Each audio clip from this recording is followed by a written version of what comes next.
recovery, growth, and development.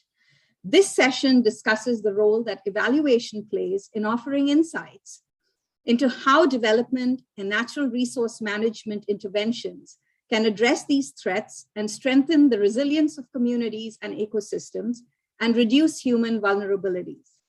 This session will provide recent lessons learned and evaluation findings from important funds in this space, including IFAD, International Fund for Agricultural Development, the World Bank, the Global Environmental Facility, and the Adaptation Fund. I'd now like to introduce our panel members who are technical experts in this field and bring a wealth of experience and knowledge on this topic. Nanti is Lead Evaluation Officer at IFAD. He has over 25 years of professional experience in development, including 17 years of evaluation experience in the UN Development System. He's been head of the Thematic Evaluation Group in the IEO of UNDP as a regional M&E advisor in the Asia Pacific and Sub-Saharan Africa regions, building evaluation capacity in more than 65 countries. Prior to joining the UN system, he was a researcher at the Massachusetts Institute of Technology and Harvard University. Lauren Kelly oversees the thematic evaluations for the Sustainable Development and Infrastructure Global Practices of the World Bank. Lauren has more than 20 years of international evaluation experience, has led several influential evaluations within the World Bank Group. She's currently leading IEG's evaluations of the World Bank's engagement in situations of conflict and the natural resource degradation and human vulnerability nexus. With a background in conflict management, she has also made significant contributions in the field of natural resources, land use, and conflict. Lauren has also worked in the UN Development Group, the European Parliament, the US Congress, and the American Civil Liberties Union. She has a master's in economics and conflict management from the Johns Hopkins University School of Advanced International Studies. Gabriel Sidman is a natural resource management professional with a specialist in geospatial analysis. Prior to joining the GEF, at his previous position with Windrock, he performed spatial analysis to quantify ecosystem services with a focus on water and forest resources in tropical countries. He's also designed a geospatial M&E initiative and supported countries in establishing forest monitoring systems through REDD+ programs. He has a master's degree from the University of Arizona in watershed hydrology. Prior to his studies, he served with the Peace Corps in Honduras as a protected areas management advisor. Anupam Anand is an evaluation officer at the GEF. He has over 15 years of experience in evaluation, international development, academic research, and teaching. He's led evaluations on biodiversity, SFM, land degradation, fragility, and illegal wildlife trade. Before the GEF, he was a remote sensing scientist at the Global Land Cover Facility working on multiple NASA-funded projects. He holds a PhD on LiDAR remote sensing from the University of Maryland and a postgraduate diploma in environmental law. And Dennis Boers coordinates the Adaptation Fund's Technical Evaluation Reference Group Secretariat to facilitate implementation of the evaluative work programs and supports the chair in the development of evaluation strategies, policies, and work plans. He has diverse experience in monitoring, evaluation, disaster risk reduction, humanitarian operations management, and capacity building. So it's quite a very technically illustrious panel that we have today. I will invite the panelists to present for about 10 minutes each, and then we will leave about 30 to 40 minutes for Q&A. I now invite Nanti to set the stage on why it's important to build an evaluative evidence base for climate response. Nanti, over to you. Thank you so much. May I have your permission to share the screen and put on my presentation?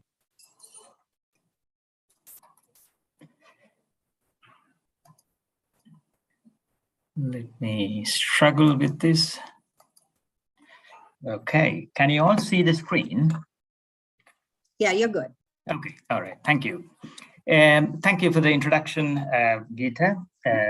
I cannot pretend that I'm an expert in environment or climate change like the others here are. My exposure is through the evaluation that we conducted recently, a thematic evaluation of IFAD's support to climate change adaptation. IFAD, as you know, is a bank, a UN specialized agency, mandated to support the agricultural sector, focusing on the smallholder farmers. What has smallholder farmers got to do with what we are discussing today?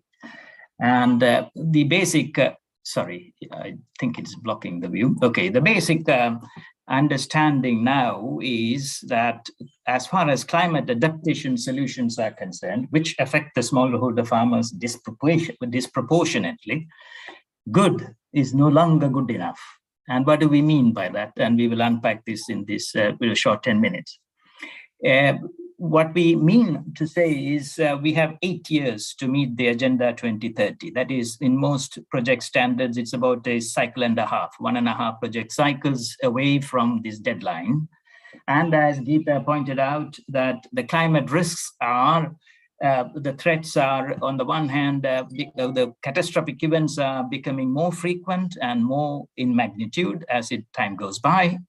And also even the slow onset climate changes like rising temperature and things like that are also accelerating, all have deep implications for, we have a short time window and accelerating challenges, and all have implications for agriculture, among other, it affects everyone, but including agriculture.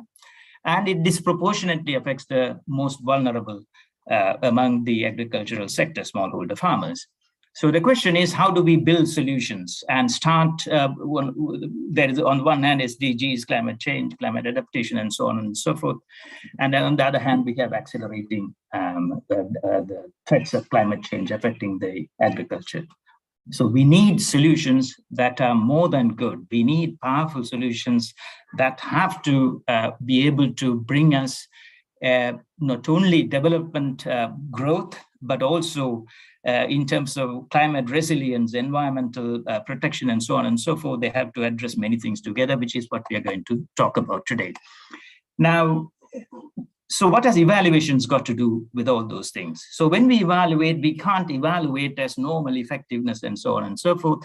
We have also got to have in mind that there is this pressure, there is this time pressure and the pressure to achieve so much in so little time. And so we have to have a solid understanding. First of all, what is climate resilience? And now, surprisingly, what our evaluation found that after 10 years of working in climate adaptation and making it a priority, corporate priority, IFAD still didn't have an understanding or a framework for what it means to say climate resilience. And when I looked around, I also found that other organizations also may not have a uniform understanding of what it means. Of course, climate adaptation, everyone would tell you, is very context specific. So it is hard to give one picture for everything. But at the same time, we should be able to abstract, like the way that we abstract evaluation criteria. Effectiveness applies to a range of contexts and so on and so forth. So resilience across contexts, is there a conceptual framework that is possible? Without this conceptual framework, without understanding what resilience is, what we are trying to change, it reminds me of the conversation between Alice and the Cheshire Cat. So the Cheshire Cat tells Alice, if you don't know where you're going, anyway would do. So if you don't know what resilience is, whatever you do will do. So we need to know what exactly we are talking about when we talk about climate resilience framework, to understand that, so that evaluation can look at a results framework that really talks about the actual changes in climate resilience. Instead, what we had was proxy indicators like how many hectares were brought under climate smart agriculture or climate adaptation friendly agriculture. So those kinds of things are proxy indicators, but they do not guarantee that the smallholder farmers at the end of it are going to be better off when the climate changes or when the risks are materialized. So one part is the understanding the conceptual model and evaluations, trying to get that model. If there is nothing in place, how do we get about finding a conceptual framework? Of course, we have to have an agreement across different development agencies. What do we mean by resilience, and come to a shared understanding and all those things. But until then, what do we do in evaluations? So the second part of this same question is, if we don't know fully what that resilience is, we should be able to understand intended and unintended consequences. So the evaluation has to be essentially a goal-free evaluation. I will come to that when we come to the second step. The second major bottleneck that we have is that the understanding that climate solutions actually may harm, the climate adaptation solutions could end up harming the surrounding ecosystems. This would be no news for Dennis Bose and others, but for us, in the usual development field, this was a surprise. I have a climate resilient infrastructure. So what's your problem? I have done what I wanted, and now the smallholder farmers can bring and sell their produce in the market that we built that is immune to floods and so on and so forth. Good. This is a good solution. So that should be it. But then we also understand when we analyze it further that even a good solution like that, for instance, if I had supported a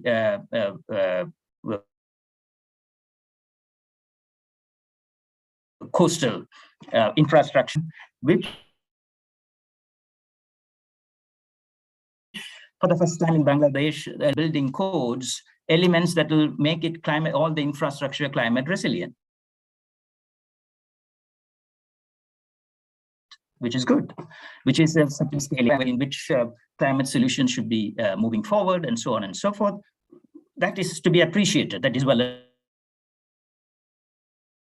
and good. But at the same time, we also realize in manner, they don't have a waste disposal system where they have to sell livestock as well as human waste. So what is happening is 24/7, the waste is going to get into the waterway, reservoirs and water supply and so on and so forth. So we are building solutions which are working for humans, but not necessarily for the ecosystems. So we should have an understanding of how these development interventions and the agricultural solutions are also affecting the ecosystems around them.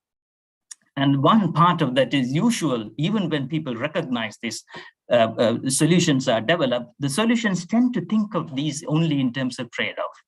If I build in climate resilience and environmental resilience, then it's a trade-off. I'm going to lose some livelihood, salary or income gains.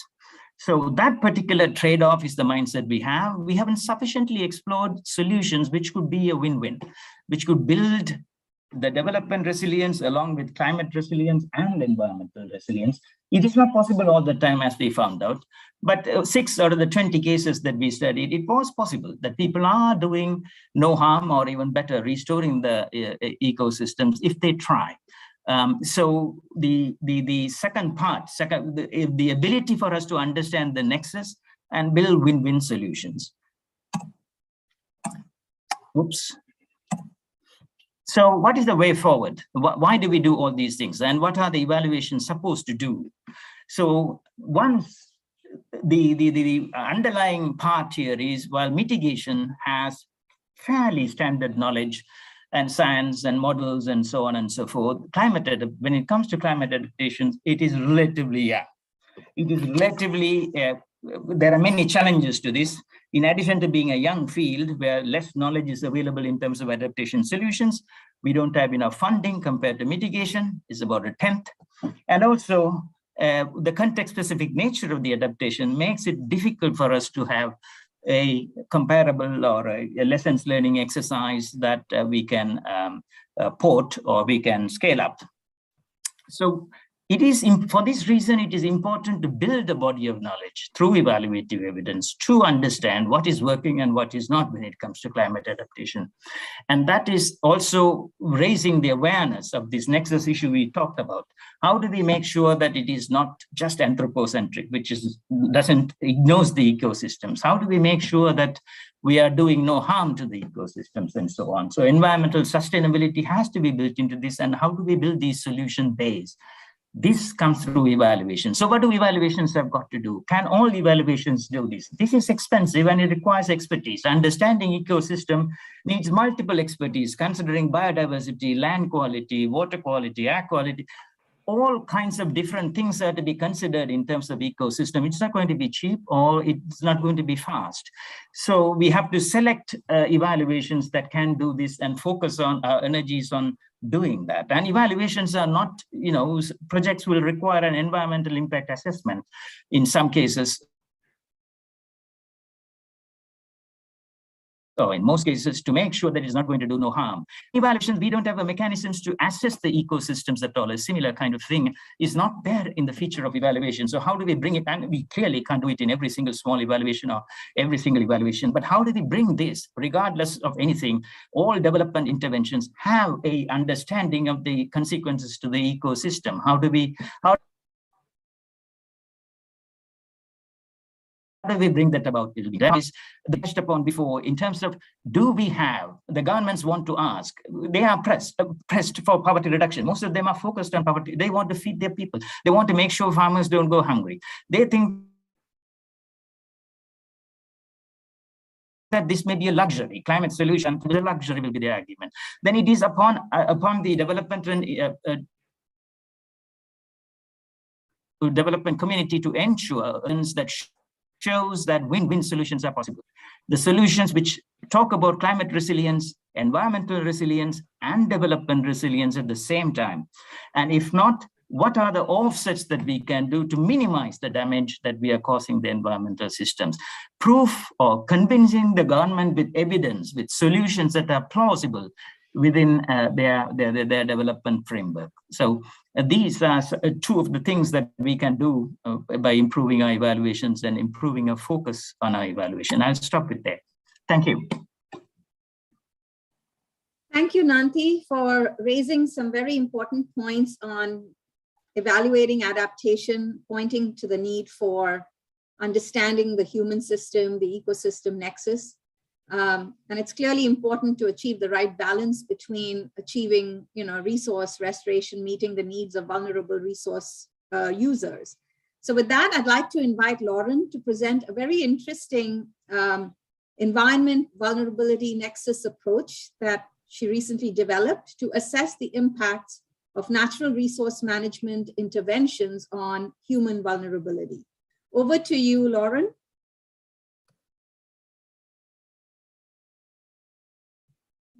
Great. Thank you very much, Geeta. Let me share my PowerPoint then. If we have it here. Trying to put it into presenter mode. Can everyone see the PowerPoint? Wonderful, thank you. Well, indeed, it's a pleasure to be with this panel. Thank you very much for inviting me. Again, my name is Lauren Kelly. I'm with the Independent Evaluation Group. The Independent Evaluation Group in the World Bank is an independent unit that reports to the Board of Directors. We have a dedicated unit that works on sustainable development, climate change, agriculture, and environment work, along with infrastructure. And this evaluation is a product of that. We took this evaluation to our board last year, and it was very well received. And my focus here will be on the methods that we use to unpack a very complex theme. And I'm pleased to follow Nanti. He talked about, indeed, nexus issues. I'm going to expand that dialogue around the natural resource degradation and the human vulnerability nexus. So with no further ado, let me present our work. There's no need to explain to this audience why we did this evaluation. Geeta opened up the presentation by talking about the state of play, the state of natural resources, which are indeed degrading at a fast clip. That's one of the reasons why we did this evaluation. We recognize that there's an urgency about learning. We also know that about 80% of the poor live in rural areas. And we also know that these poor depend on natural resources for their livelihoods. So given the rate at which resources are degrading, and the rate at which and the level at which the poor depend on these resources, we knew we had to act fast to conduct something quite innovative. For many of the regions, they share degradation issues that look quite similar. Many of our regions are suffering or experiencing a high degree of soil degradation, fertile land loss, depletion of groundwater, depletion of fish stocks, etc., degradation of local forest resources, and the list goes on. So again, I don't have to remind this audience what an urgent agenda this is. So in order to do an evaluation of whether or not the World Bank Group is addressing these issues, we had to develop, as Nanti described, our own conceptual framework. And we did that by trying to understand Where in the world are natural resources being degraded? At what rate? And how so? And to do that, we picked 4 resources that are most commonly used by the rural poor, that are most commonly relied on for their livelihoods. And what we did was then source and develop a data set around these resources using the best globally comparable data we could find, noting where in the world, in which countries these resources were being degraded, and at what rate. And then we did something else.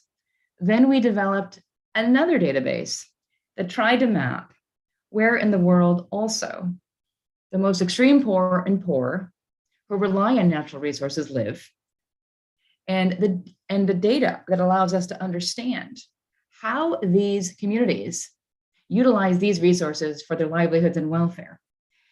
And so by collecting and synthesizing the best globally comparable data we could find, okay? I'll give you an example on forests, information on forest loss using satellite data and data sets from the University of Maryland. These are the best we could find. And on the right-hand side for resource-dependent people, we looked at the number of people, and this is FAO data, that live in and around forest areas, the number of people that are dependent on forest resources for their local energy sources, okay, still dependent on firewood for fuel wood and cooking, etc. People that are dependent on proteins that are found in forests. So these are the kind of ways that we sourced, synthesized, and married this kind of data to understand where the hot spots were. And so in evaluation, as you know, it's really important that we hone in on something very specific. If we're going to deliver change and support change, we really have to go to where those critical challenges lie, the hotspots. And indeed, we wanted to find those. And so by developing this global database that we're happy to share with the most up-to-date data and the most comparable data across countries, we were able to hone in on these natural resource degradation and vulnerability hotspots that differed across resources and that differed across countries to see what the bank was doing where. And so these are the kind of evaluation questions we would have asked to try to provide the World Bank Group with this guidance. We wanted to know how strategically the World Bank is identifying and addressing these so-called nexus issues. And then we wanted to know if we were targeting these issues in the right places, how effective we've been in promoting their sustainable use, as well as reducing the vulnerability of resource-dependent people. So we wanted to know everything. So I talked about the development of resource degradation indicators that we did from scratch, vulnerability indicators that we did from scratch. And the way that we went about identifying these hotspots was really to know where they occurred. So here's some examples of other resources, just to provide a look also at some of the degradation issues that are affecting MENA regions, the Middle East and North Africa regions particularly. We identified high levels of groundwater loss, high levels of fish depletion loss. We also recognize particularly that there is a high level of reliance both on these depleting sources of groundwater in the Middle East and North Africa. And we also recognize that the fish loss is severe, often in coastal countries in the Middle East and North Africa region. Having known this, then we saw, okay, we can say that there are certain countries that are priorities in each region. So let's focus on those. The next thing we did was to say, once we know where the problems lie, we have to come up with some pretty innovative methods to understand if the World Bank is not only addressing these issues in the right places, but whether it's doing the right thing. And to understand whether our approaches in the World Bank Group promoted sustainable use and reduced human vulnerability, we had to pair many different scientific and social participatory methods into our evaluation approach. I give you one example of a program that we reviewed in the Sahel, where we paired about a dozen different methodologies to derive evaluation evidence. And this had to do with using Earth observation technology to map land use change, to gather GIS data, both from international and local sources. It had to do with, again, going one level deeper mapping all of the World Bank Group activities. We had to use our local NGO and local project management unions to do that. So once we knew what the situation was like on the ground through Earth observation technologies and where the bank's work was, we then had to go to another layer. We had to get there. And once we were there, and this is pre-COVID times, we used a lot of observational techniques. We used drones. We conducted site visits. We did deep full-day anthropological interviews of land users. These are very critical to understanding the drivers of land use change and also the concerns of our beneficiaries, and photographs that we would eventually use to tell our story and make a compelling case. I think Nanti said this stuff takes a long time and is expensive indeed to get to the bottom of things. These are quite protracted evaluations, and maybe we can talk about that in the discussion. Using this global mapping of risks and using the deep dives that we did in many different countries to map the nexus effects, the environmental change, the land use issues, and the human side, we came up with some pretty strong findings with which management agreed to and that the board accepted. And what we said from an evaluation lens is that, one, while we know the World Bank Group has been effective in improving natural resource management practices, because those behaviors are changing, we don't have enough evidence that this is leading, as Nanti said, to reduce natural resource degradation. And we certainly don't have enough evidence that corroborates that natural resource degradation is associated with reduced human vulnerability, particularly the human vulnerability of resource users. We have a basket of good examples that we'd be willing to share where our project teams were able to utilize good technologies and observational techniques to get into specific sites to map change. However, these were rare. We also found a couple more things. One is that while we do provide more water access and use to many groundwater dependent users, that without solving the governance and management challenges of groundwater, that we could have increasingly depleting effects of overuse, and that has to be taken care of. We also saw that in the small scale fisheries sector, that while we're achieving some of our resource governance goals, meaning we're concentrating or decentralizing governance to communities, we're not making much headway on reducing the depletion of fish stock health or the welfare of those fishing communities, since that welfare depends on the stocks. So in sum, what we took away from the evaluation is, one, that the nexus focus was really critical to understanding the domain. Two, what we understood from the nexus approach was that if we look on the left-hand side and how the World Bank is providing the support to natural management users, that we see practices are improving. But we also found that it's really hard to strike the right balance between achieving that resource restoration and meeting the needs of vulnerable users. One of the ways that we identified that challenge was to try to look at where we were doing a lot of land use restoration, whether it's on land or the sea, and to know that, first of all, it takes a long time to restore resources, and we don't always get the time right in terms of our project timeline, conserving areas and restricting access to those areas, and compensating resource users for the vulnerability they may be experiencing when we're focusing on environmental restoration. The last thing we found is that the World Bank does need to focus better on the heterogeneous needs of different subgroups of resource users. For example, fishers and farmers and pastoralists.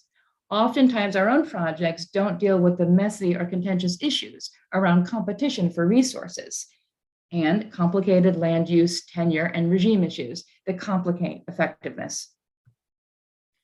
Lastly, I'll just say that by having invested so much in our observational techniques, our satellite data, drone footage, and photography, we were able to use all of that bright imagery to bring it to the New York Times. And I'm saying this because evaluations require multiple dissemination and influence entry points to reach the widest and most influential amount of users. So we used everything we could. However, we did have to invest ex ante upstream in this kind of imagery to be able to bring our messages out of the bank. Thank you very much. Thanks very much, Lauren. I mean, those are very interesting findings, and congratulations on the article in the New York Times. I'm sure that's very, very creditable. It highlights the importance of the issue, as well as the credibility and importance that evaluation evidence brings to bear. It also points to the importance of designing projects, like you mentioned, right at the outset, and planning for addressing resilience fairly early on. I'd now like to invite Gabriel to present findings from some recent evidence at the GEF of addressing risk and resilience, and whether this has any bearing on outcomes based on the GEF broad environmental portfolio. Gabriel, over to you. Thank you, Geeta. I will share my screen.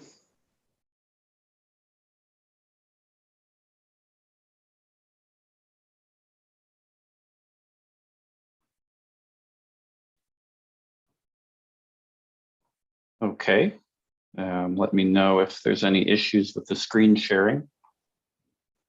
You're good. All right, so my name is Gabriel Sidman, and I'm an evaluation officer at the Global Environment Facilities Independent Evaluation Office, where I work with Geeta and Anupam. And I'm going to tell you a little bit about a study we've recently, we're actually just in the process of finishing right now on how climate risk, adaptation, and resilience are integrated into the GEF. Gabriel, please note that we see your notes page. It's not just the presentation. Ah, okay. Try this again.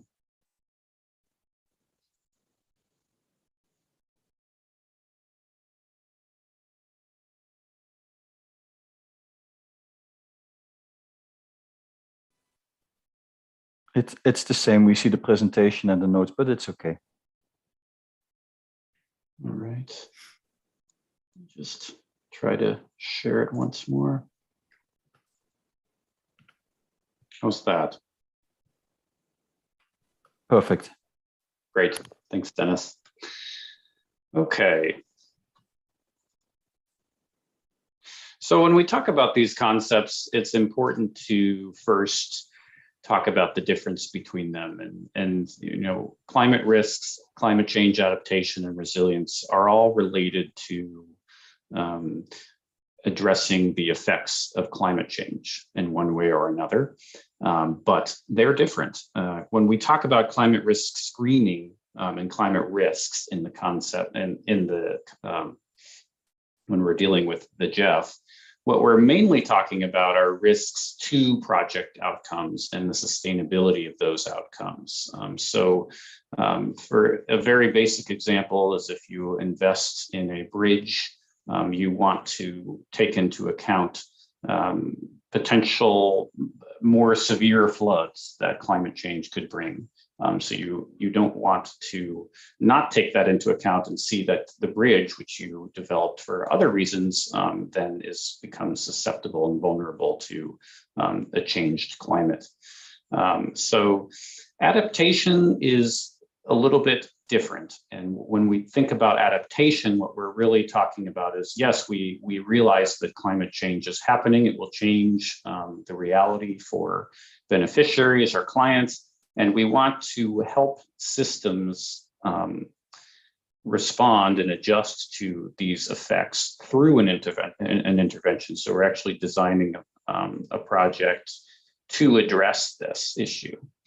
And resilience goes beyond even climate change. We're really talking about interconnected systems. We're talking about vulnerable populations. We're talking about an entire system and how we can help it cope with not only climate change and the disturbances that climate change will make more severe or more common, but also social or economic disturbances or even a global pandemic. And as Nanti pointed out, the term resilience is used in many, many different ways, and it can be quite confusing when you hear resilience for the entire planet versus resilience of a person or an ecosystem. So it's important to understand these terms when we're talking about them. So one way in which the GEF especially addresses and integrates climate change adaptation is through two small funds that it manages, which are distinct from the GEF Trust Fund, which is what we're normally talking about when we refer to the GEF. And these are the least developed countries fund and the Special Climate Change Fund. And a couple of examples we see here from the LDCF is a mangrove restoration project in Bangladesh, and also from the SCCF, a project that was supporting development of crops and seeds that are more adapted to climate change conditions. And a recent evaluation where we looked at the LDCF and the SSCF, we looked at innovation and adaptation. And there are actually three considerations we found that you need to take into account beyond the normal project cycle if you're hoping to achieve innovation. Is that one, innovation takes time. When you go into a project and you're experimenting and you're trying out different things and you're not sure what's going to work, often it will take extra time. And we found that a lot of projects that actually achieve good innovation were delayed in their implementation. Another is that you really need, especially when you are introducing new technologies, is you need to consider the purchasing power of the beneficiaries who you hope will adopt this technology. And one project in Jordan that introduced quite innovative and successful solar water desalination system for irrigation. Actually, they found that the sustainability was unlikely because the technology was just too expensive for the small scale farmers in which they were hoping to benefit. And also, if you're going to go through this process of innovation and experimentation, it's very important to keep track of what's working and what's not working and share that information for better, broader adoption. So knowledge management and M&E are very key.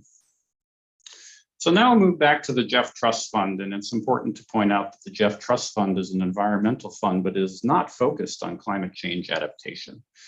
GEF has certain focal areas it focuses on, including land degradation, biodiversity, and even climate change mitigation, but adaptation is not a key objective of the GEF Trust Fund.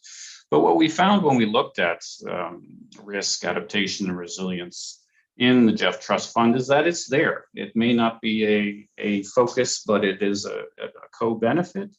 It is key. And when you look at some of the indicators used, they might not be focused on adaptation, or resilience, but there are aspects of adaptation and resilience in those indicators, especially now that GEF is moving beyond just one focal area projects and doing integrated projects that address land degradation and biodiversity at once. And you really see climate change adaptation and resilience as cross-cutting themes. So especially because the trust fund is not focused on adaptation, climate risk screening is key. And now climate risk screening is mandatory across the GEF. And they all need to do it in design. And what we found is that it is best done as early as possible. If you design a project and you don't consider the risks that climate change could have to your outcomes, and then at the very end of design, someone comes and says, hey, you need to consider this. It will be much more difficult to retrofit any actions and any design elements to respond to that than if you had really considered it from the very beginning. And we have seen, when we look back at projects, that natural disasters and those that climate change is going to make more severe and more common have affected our projects, including an example in Chad that was actually designed to respond to a drought in 2010. But then the project got hit by another drought 4 years later during implementation. And luckily, well, maybe not luckily, but because of good design, they had a financing window for emergency support, which they were able to funnel more financing into to respond. Resilience. Resilience is a growing theme, and the GEF is no different. Actually, the scientific and technical advisory panel of the GEF came up with these guidelines for embedding resilience, adaptation, and transformation into sustainable development. And this was really a way to try to encourage GEF to integrate resilience into its design. And they piloted these guidelines in a food security project in Ethiopia, which had strong resilience themes. And when we talked to the project design team and the implementation team, they said that using Raptor really helped the design, and it's turned into a very good project. Largely because of the more intense stakeholder engagement that was encouraged under RAPTA. They allowed community members to take much more ownership of the project and the implementation and the selection of the activities. It led to the inclusion of non-environmental activities that you don't normally think of as environmental in nature and don't usually make it into the GEF projects, such as themes that Lauren was also mentioning around conflict resolution, land tenure, actually non-farm alternative livelihoods. And what the community members said is that these are necessary if we're going to tackle environmental issues. We also need alternative livelihoods. We need to deal with conflict issues. So then we asked the project team if they were going to use RAPTA again in newer projects. And they said probably not, because it required special expertise that they did not always have. It required more funding. It made design longer. So resilience, although quite effective, it isn't, it's not always easy to do. And then when we looked quantitatively across the portfolio, we also found that projects that had elements of resilience integrated into their design were actually more likely to have satisfactory outcomes. And the more integration they did, the higher the correlation. So again, we see resilience is worthwhile, and we recommend that the GEF do try to integrate it in more across more projects as much as possible. And we came up with a few recommendations for them to do so. So I will stop there and turn it back over to you, Gita.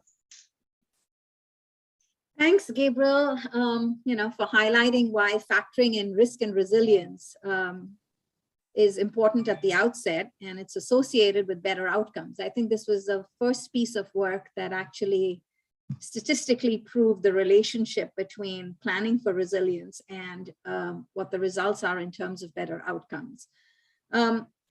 Now, we've kind of heard from Lauren, from Nanthi about the interrelationships between the various environmental areas, as well as between environment and socioeconomic factors. So given this, I think using the right evaluation methods can be quite a challenge.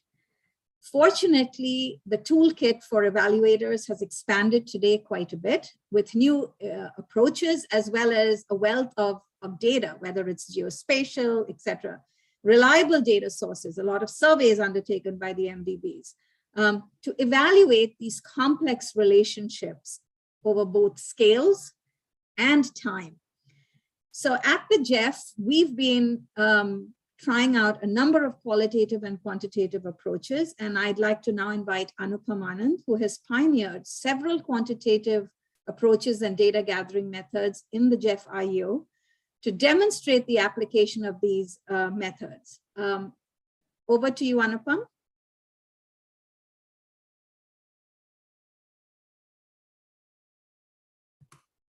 Thank you, Gita. I hope everyone can hear me okay. I'll just share my screen.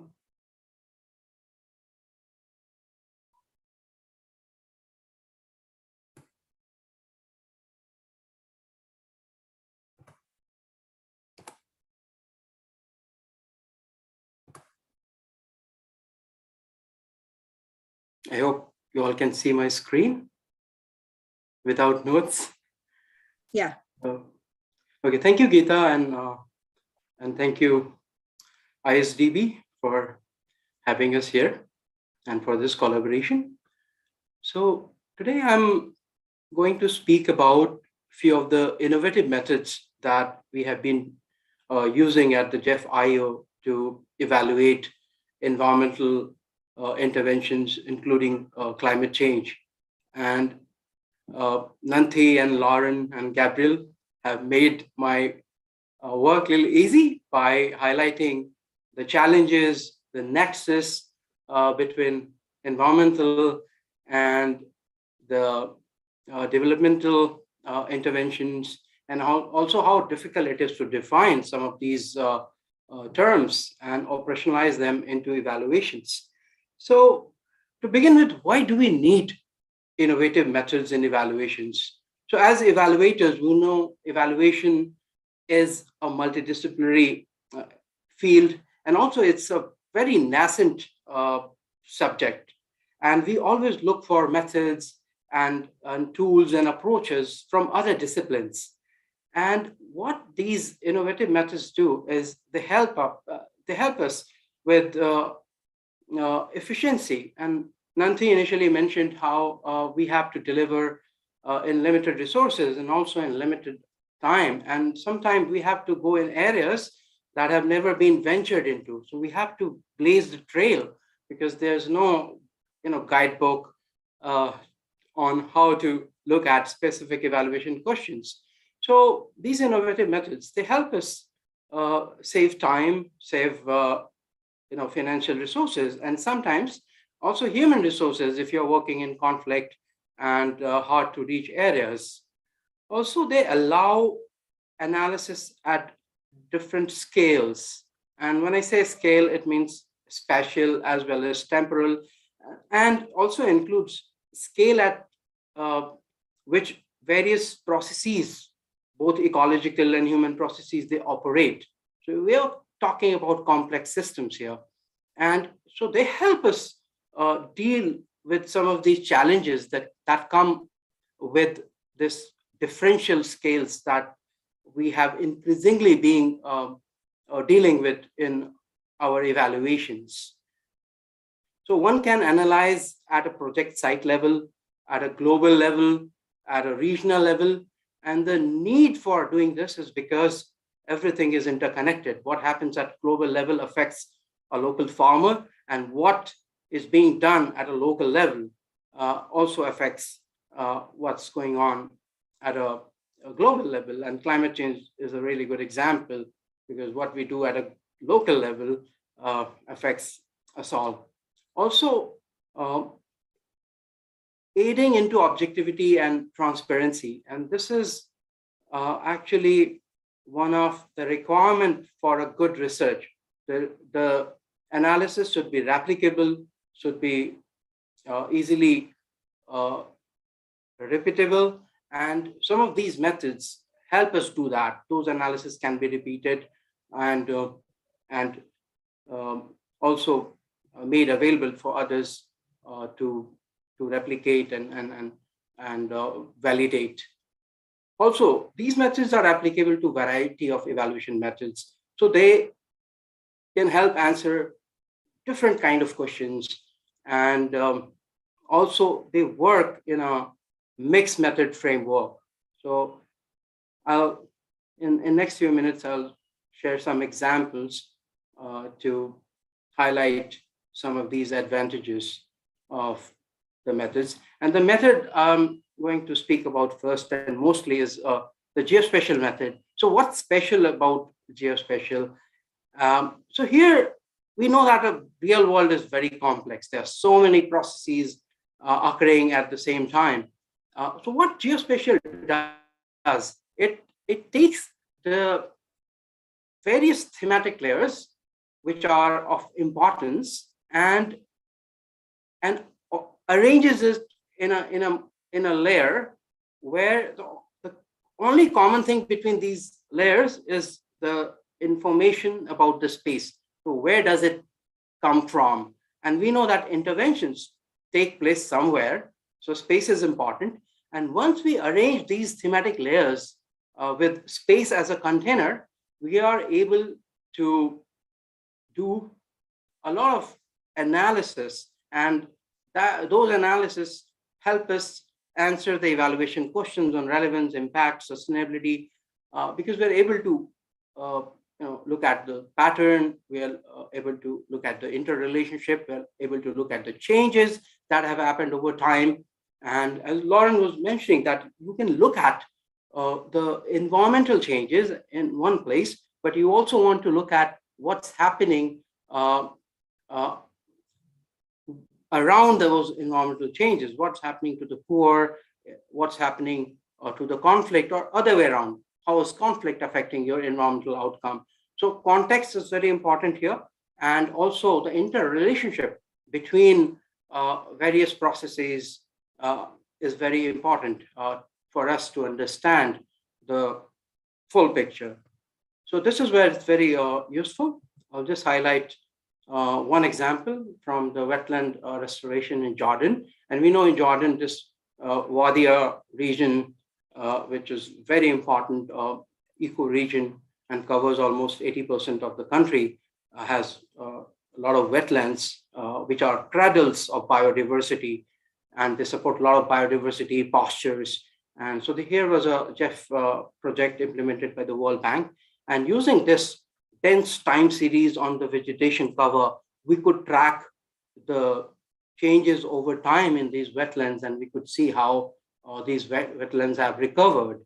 And this was supplemented by interviews that our colleagues conducted on ground. But you can see that it's not very expensive. The data comes free. The analysis comes with little cost. So we're able to show how this project has been efficient and effective in this area. Another example that I would like to quickly show is from Guinea. And here also, this is again from the Baffing Lake, which is the source of the Baffing River. So very important site. And here you can see how these areas have been restored. So these are the areas around this lake. And we know the vegetation and water, they are interconnected. So if you have a good vegetation cover, you'll have a good water resource out there. So we're able to show that. And not only that, we could also look at the co-founding factors. So we looked at the precipitation and just making sure that it was due to the project and not because there was a heavy rain that year. And this was also validated by interviews on the ground. But what happened to people who are rehabilitated from here is another story. And that's why we need to use mixed method. So a lot of people were moved from the site to other areas. And that led to a little bit of environmental degradation in those areas. So the point I'm trying to make here, that it tells you a part of the story, but we need to validate, and we also need to put our boots on the ground to understand the entire context. And that's how we use these methods at the IEO. Another really quick example, and this is closely tied with the theme of the conference, the green recovery. And here, there's a flagship GEF project to combat illegal wildlife trade. And the major component of this intervention is promoting green tourism around protected areas in Africa. And we were conducting this phase 2 of this evaluation during the COVID period, and we couldn't go to the ground. So what we did, we used nighttime light data. So nighttime light data is a good proxy for economic development. And we looked at all the protected areas in Africa, and 75% of them showed a decrease in the nighttime light, indicating that the tourism activities have decreased. And these include all the GEF protected areas that were supported by the Global Wildlife Program. And these include, all those popular game reserves in Africa, Masai Mara, Kruger, all of them were affected to various levels. And you can see how after COVID, you see there are no bright lights, all gone. So all these tourist camps and tourism activities were seized. Also, for us, in terms of recommendation, the point we are taking home is that we need to be flexible and we do not need to put all our eggs in one basket. We also use the mobility data from cell phones. So what is happening in terms of people visiting these sites in protected areas, and Google thankfully made this data available for free for the COVID duration. And so this is validated by the mobility data, but also by some interviews that we conducted on phone. So you can see how powerful this is. And apart from these, we are also using drones in some conflict and hard to reach areas.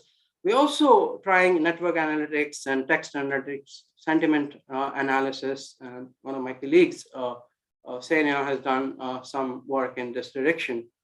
So what did we learn from using all these innovative tools at the evaluation office of the GEF? One is we don't need to reinvent the wheel.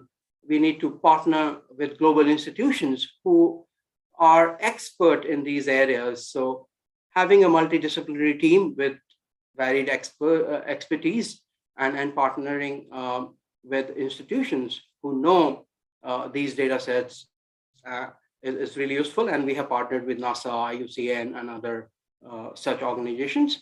Also, no method is a silver bullet, and we all know that as evaluators, and therefore using mixed method approaches works best. Also, every day there's a new method, a new algorithm, and therefore we need to continue exploring new methods and new approaches to enhance our evaluative evidence and consider evaluation as a dynamic learning process. And with that, I would like to thank you for your attention. Over to you, Geeta. Thanks very much, Anupam. I have to say that for the last two replenishment periods of the GEF, we just finished the seventh comprehensive evaluation of the GEF. And we have routinely used a lot of these methods in the 34 evaluations that have fed into the comprehensive evaluation of the GEF. And that's to be able to get a handle on missing data where baselines didn't exist, where we've got to understand better outcomes where they're not measured by agencies. So we've really filled a lot of our evaluation data gaps with this information. Now, no session would be complete without drawing on what the Ipcc report has to say, right? The Ipcc sixth assessment report reviews vulnerabilities and the capacities and limits of the natural world and human societies to adapt to climate change. And you've heard a lot about this through the different panelists' presentations. But I want to invite Dennis now, who's with the Adaptation Fund, to present the findings from the Ipcc report that are particularly relevant to evaluation and monitoring for that matter. Over to you, Dennis. Thank you very much. Can everyone hear me? Yes. Okay. A short introduction of the AF-Turk, which is the Adaptation Fund's Technical Evaluation Reference Group. We're a very young independent evaluation function. We have been in existence now for 3 years, and we are implementing our second year of our 3-year work program. I'm very happy to be here.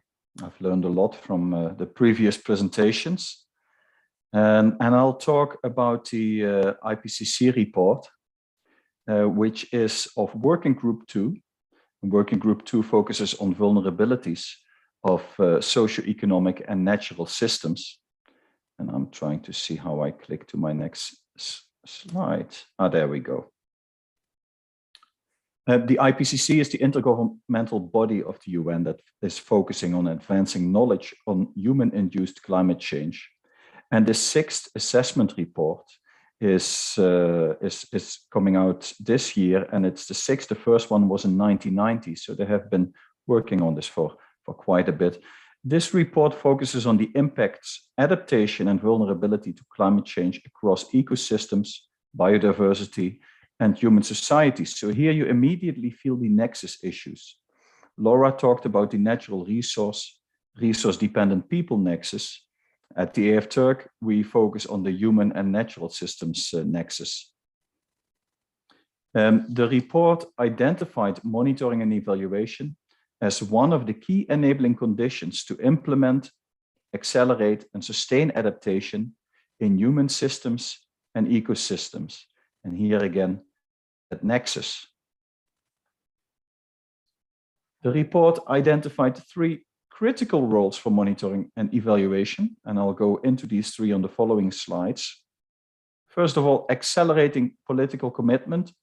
Secondly, sustaining adaptation action. And third, tracking effectiveness of adaptation. The report finds that political commitment and follow-through across all levels of government accelerates the implementation of adaptation action. Accelerating commitment and follow-through is promoted by raising public awareness, building business cases for adaptation, accountability and transparency mechanisms, and monitoring and evaluation of adaptation progress. And as my colleague Lauren mentioned, the sharing of findings that goes beyond the odd webinar and a note for policymakers is important, like the New York Times publication that I did, will also feed into the raising of public awareness. And as indicated by my colleague Nanti of IFAD, many governments face significant challenges to incentivize sustainable climate adaptation response. We need to contribute as evaluation community to the knowledge base of holistic adaptation solutions, showing what works, what doesn't, and under which circumstances. And if possible, provide strong guidance to policymakers on how to consume and act on evaluation findings. From the report, and that is related to sustaining adaptation action, institutional frameworks, policies, and instruments that set clear adaptation goals and define responsibilities and commitments, and that are coordinated amongst actors and governance levels, strengthen and sustain adaptation actions. Sustained adaptation actions are strengthened by mainstreaming adaptation into institutional budget and policy planning cycles, statutory planning, monitoring and evaluation frameworks, and the mainstreaming into recovery efforts from disaster events. The role of monitoring and evaluation here very much reverberates with the evaluation findings my colleagues talked about, to enhance measurement of natural resource vulnerability outcomes and human vulnerability outcomes. The report also concludes that M&E systems are most effective when embedded in enabling governance systems with sufficient resources and capacities. And my colleague of the GEF IEO also touched upon the careful consideration of context in the lessons on innovation, including capabilities and purchasing power. To me, the embedding of M&E systems in enabling governance systems, and especially if it's done across levels from the national to local governance, that to me is an innovation in most contexts. As a third point, tracking effectiveness of adaptation. And from the report, monitoring and evaluation of adaptation are critical for tracking progress and enabling effective adaptation. M&E implementation is currently still limited, but it has increased since the previous AR5 report at the local and at the national levels. M&E facilitates learning on successful and effective adaptation measures and signals when and where additional action might be needed. And I appreciate the learning lessons from my Jeff.io colleague. Projects with resilience integration were found to be more likely to have satisfactory outcomes. And that's very interesting. And yes, that is integration at the design stage. So whether or not it resulted in actual more resilient outcomes is to be seen in the future. And that is one of the issues we're currently working on. What does success look like 5 years after project end? And not just against the original objectives of a project, but how it has changed after project end. Resilience is often against specific climatic shocks.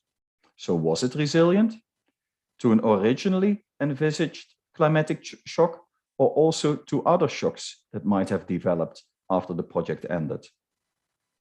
And probably in the discussion later, I'd be happy to further discuss on the methods of resilience measurement. But for now, I would hand it back to Geeta. Thanks, Dennis. So with that, we complete our panelists' presentations. I already see a few questions that have come up. So for the first question that we've received is, to what extent do such innovative tools like geospatial data monitoring, have they gained any buy-in in post-pandemic times? Lauren, do you want to take that since you've now used it? Sure, I can take that. And I think Anupam also has some answers for us. I can't tell you how much geospatial data has taken hold vis-a-vis COVID times. There's a few things to say about that. One is that at the beginning of the pandemic, we were asked by teams to provide some guidance on doing monitoring and evaluation in difficult places, meaning that we had collected a lot of information on how to collect data in fragile and conflict-affected areas. We took all that information that we were using in terms of doing that work in places we couldn't go to, and we used it to provide information to task teams during the depth of the COVID period, so they could use those tools to monitor and evaluate their projects, including environmental, natural resource, and other type projects themselves. So one, I know it's taken hold, but two, a caveat on this. The other thing we said, though, is that there are vast opportunities for technology, such as Earth observation technologies, geospatial analysis, et cetera, that can indeed give us a more granular understanding of land use and land use change. However, like I said in my presentation, what we do also note is that there are limits to such tools. There are limits to technology more broadly, because while they can give you the what, it's very hard for them to give you the why. And so we are still, I think, on the edge of understanding, particularly during pandemic times, how we can develop more sensitive tools to gather beneficiary perceptions. Sensitive meaning honoring the fact that we cannot enter spaces where we would do harm, but sensitive also meaning that we need deeper and better tools to understand people's perceptions around land use change, how these interventions are affecting them, and why. And we can't always get that through Earth observation technologies. I'll stop there. Thank you. I'm going to go over to the next question because that was pretty comprehensive. Do you see a greater sense of urgency within member states, governments, and national development strategies, taking into account the findings and recommendations from evaluations? Nanti, do you want to take that? Is your microphone working okay?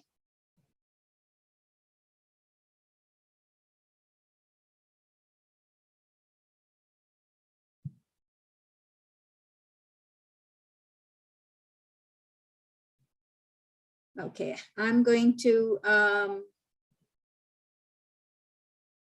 guess I will answer that one since Nanti's microphone is not working. I think there's tremendous power in evaluation recommendations and findings. I think Lauren pointed out to getting it out to the New York Times. Now, not all of us are able to get to the New York Times, but I think the more we kind of engage, and this boils down to effective stakeholder engagement, actually, throughout the evaluation cycle. Engaging with country stakeholders, educating them about what does evaluation mean for them, involving them in evaluations. I think all that enhances the use and influence of evaluations. So I think coming at the end of an evaluation and saying, here are findings relevant for your country, now take it and implement it, is not the way to go. So it's building that confidence in the evaluation process, as well as their engagement throughout the evaluation cycle, is what will enhance the use as well as the usefulness of the evaluation findings and recommendations. It's not easy to even sell these to country representatives at the boards of member institutions, right? So first step is, can you even convince the board of these findings and recommendations? Because then they can also help you, make the pitch in client countries. So I think that's one, that's an answer. Did anyone else want to chip into that? Geeta, I could add one thing. Yeah, go ahead. In addition to everything you just said, one of the challenges we know is the identification and inclusion of subnational challenges in country strategies, particularly in middle-income countries where we have some pockets of strong degradation and human vulnerability, and yet our country strategies are really more tipped, at larger strategic country issues. And so that's, I think, an area we have to do more work in. Thanks.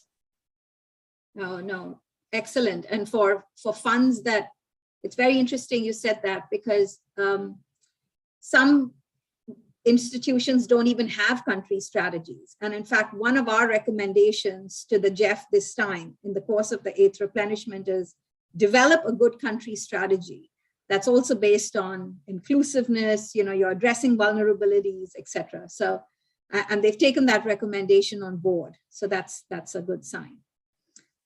The last question here is, recent developments have introduced new terminology to the development sphere, including climate refugees. Are there examples of knowledge sharing and capacity building initiatives that we're doing to raise awareness of stakeholders on this issue? Anyone wants to take that? On the climate refugee? We haven't done much work on this. Anupam, do you know of anything on this? Yes, in our land degradation evaluation, we highlighted how in some areas this was a problem, that people were migrating from areas where they have failed crops to work as daily wage laborers in cities, just because they couldn't sustain agriculture anymore. But as you mentioned, we haven't looked at this closely, but IOM has some research in this area and some data that might be worth checking. So they publish, actually, they have a special data set on climate refugee and natural resource refugee. But this is an area that we might want to look more closer.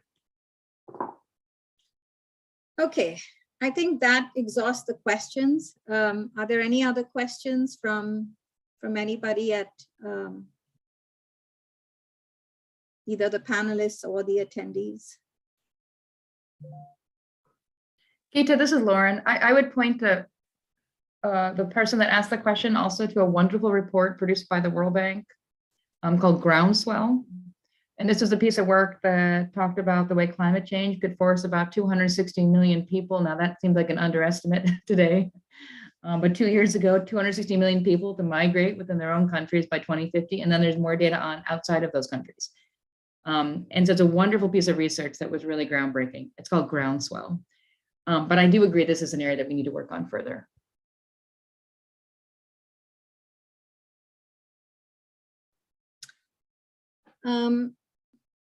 So Zach, is there anything else from your end, or can we close out at this point? I see Nanti has his hand up. I don't know if it's a new hand or if it's from prior.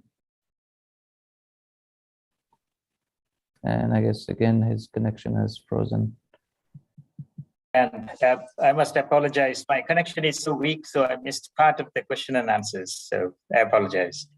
So I just want to touch upon the point that was raised about convincing stakeholders, including our board. Yes. One of the challenges that we saw was, you are absolutely right, convincing the board was one of the major challenges. But more so at the country level, there is still a huge gap in the level of awareness and the sense of urgency.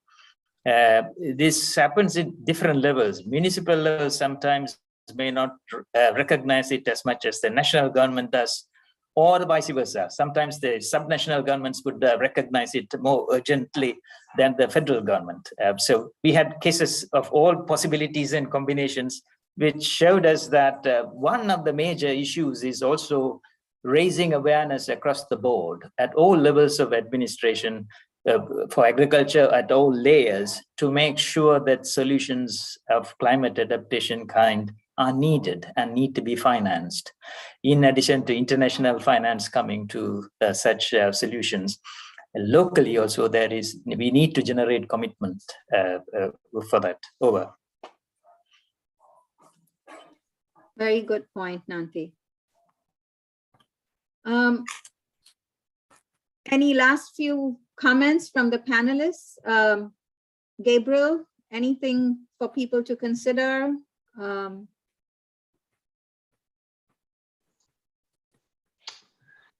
Yeah, I think that everything that's been said is absolutely true. You know, in terms of the issue of climate refugees, we did see one of the projects I mentioned in Chad actually dealt with some of these issues where you know, the droughts were causing cross-border refugees, temporary and permanent. And you know, I think that project was very successful because it was flexible, and it saw these issues coming. Was able to provide, you know, both emergency support and more traditional project development project. So flexibility is important in these projects, and you know, it's hard to know what's coming, as the pandemic has shown, and with climate change as well. So I would say, you know, one thing we've learned is flexibility is key. Dennis, any final thoughts? Thank you, Geeta. Well, let me start by noting that most of climate change vulnerability is tied to the lack of development stemming from underlying structural causes. And the focus of adaptation evaluation is often on increased or improved assets and capacities, the uptake and use of climate information, and/or a reduction of vulnerability in human systems. What we see is that evaluations quite often lack a focus on the vulnerability of natural systems. And also adaptation objectives of projects are often co-benefits to other project objectives, which aligns with the idea that climate vulnerability often stems from structural developmental issues. My feeling is that we need to focus on a more holistic approach with high-level adaptation objectives in which projects can feed.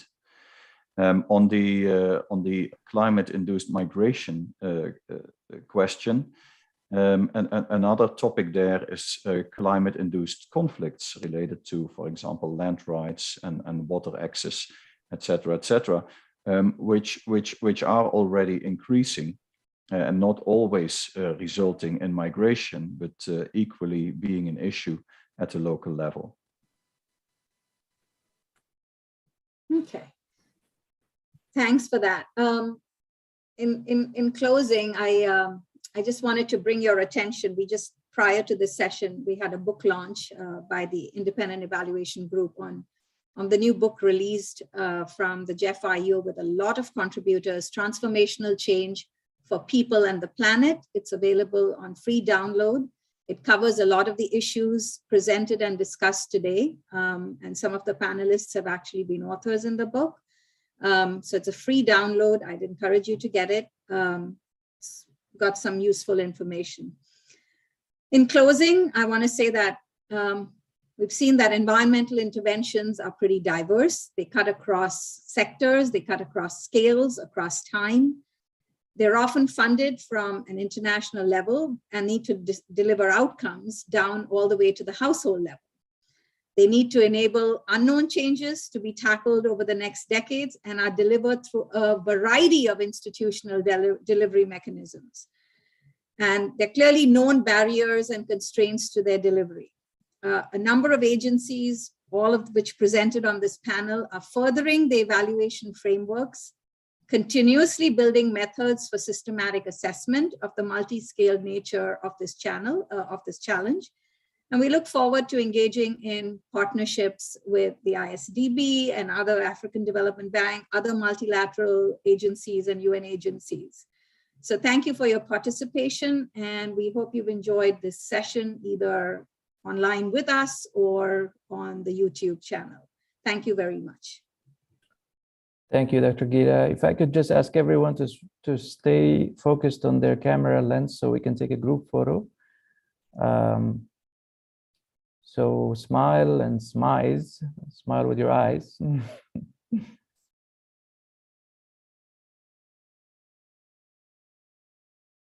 Wonderful. Thank you all. Thank you very much, Dr. Geeta, and to the distinguished panelists for your insightful interventions and presentation. It has been highly informative. Thank you so much, and we look forward to working with you in the near future. Thank you so much. With this, we adjourn. Take care. Bye.